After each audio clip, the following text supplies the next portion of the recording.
मैं मुकेश कुमार गायकवाड़ माझे कोचिंग में आपका स्वागत करता हूँ। मैं आज आपको हिंदी का चैप्टर 2 टॉपिक हिंदी वर्णमाला के बारे में बताऊंगा। हिंदी वर्णमाला में आपको वर्ण विचार के बारे में बताऊंगा। ये स्वर कितने प्रकार के होते हैं? स्वर हमारे 11 प्रकार के होते हैं। 11 प्रकार के होते हैं। छोटा, बड़ा, छोटाई, बड़ाई, छोटा ऊ, बड़ा ऊ, इसी, ए, आए, ऊ और आ। ये क्या होता है? हमारे स्वर कहलाते हैं। और हमारा अनुनासिक कहलाता है। आहा हमारा अनुनासिक स्वर कहलाता है। जैसे अब इसमें वर्ग कितने प्रकार के होते हैं? तो अब वर्ग हमारे 5 प्रकार के होते हैं, जिसको एक्चुअली में हम स्पर्श व्यंजन भी कहते हैं। देख रहे हैं यहाँ पे का, खा, गा, घा, रा, चा, छा, जा, झा, रा, टा, ठा, डा, ढा, रा, ता, था, दा, धा, ना, पा, फा, बा, भा, मा।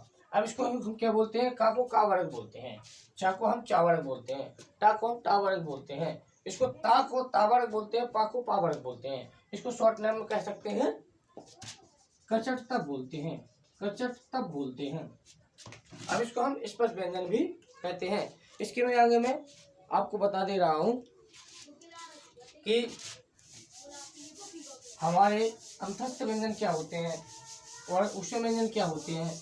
आपके बारे में पहले भी जानकारी दे चुका हूँ, लेकिन मैं एक्चुअली में दूसरे वीडियो में भी आपको जानकारी दे रहा हूँ। देखो यहाँ पे जैसे या, रा, ला और वा, इसको बोलते हैं अंतस्थ व्यंजन बोलते हैं। क्या बोलते हैं? अंतस्थ व्यंजन बोलते हैं, अंतस्थ व्यंजन बोलते हैं।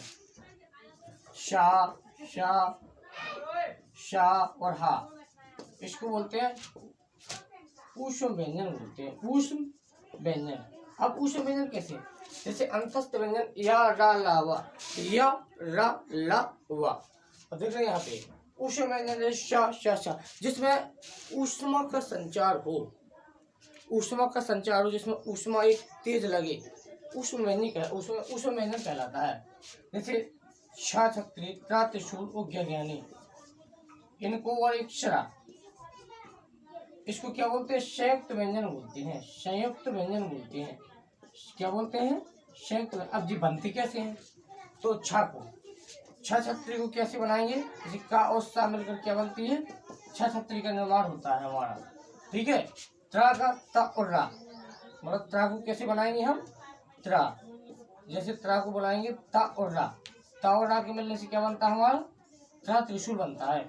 ज्ञा, ज्ञा कैसे बनता है? ज्या और आ, ज्या बनने से ज्ञा बनता है हमारा। इसको बोलते हैं हम संयुक्त व्यंजन बोलते हैं। मैंने आपको हिंदी वर्णमाला के बारे में आपको काफी प्रकार की जानकारी दे दी है, और मैं आपको हमारे कोचिंग की तरफ से आपको जितने भी वीडियो हैं कोशिश करूंगा कि मैं आपको सारे प्रकार की जानकारी दूंगा हिंदी वर्णमाला के बारे में। हिंदी का एक एक टॉपिक पढ़ाऊंगा मैं आपको, हिंदी के बारे में आपको इतनी जानकारी दूंगा कि जिससे कि आपका किसी प्रकार की प्रॉब्लम ना हो, कोई किसी प्रकार की दिक्कत हो। तो अब मैं हमारे कोचिंग की तरफ से अब आपको इसके आगे के बारे में बता दे रहा हूँ। इसको क्या बोलते हैं? जैसे इसमें एक होता है ह्रस्व स्वर। अब स्वर भी कितने प्रकार के होते हैं? एक होता है दीर्घ स्वर, एक होता है दीर्घ स्वर, और एक होता है हमारा विलुप्त स्वर। क्या होता है? एक हमारा विलुप्त स्वर होता है। अब देखना यहाँ पे ह्रस्व स्वर में क्या आएगा?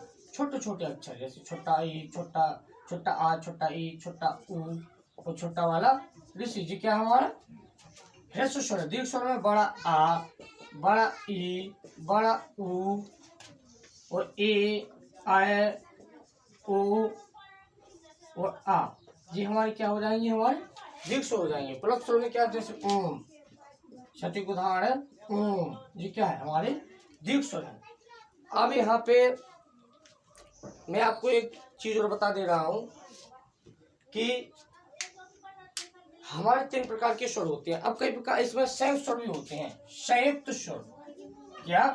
संयुक्त स्वर क्या होते हैं? संयुक्त स्वर। अब संयुक्त स्वर में कौन कौन होते हैं? जैसे ए, आए, ओ और आ, इनको हम संयुक्त स्वरों की श्रेणी में रखते हैं।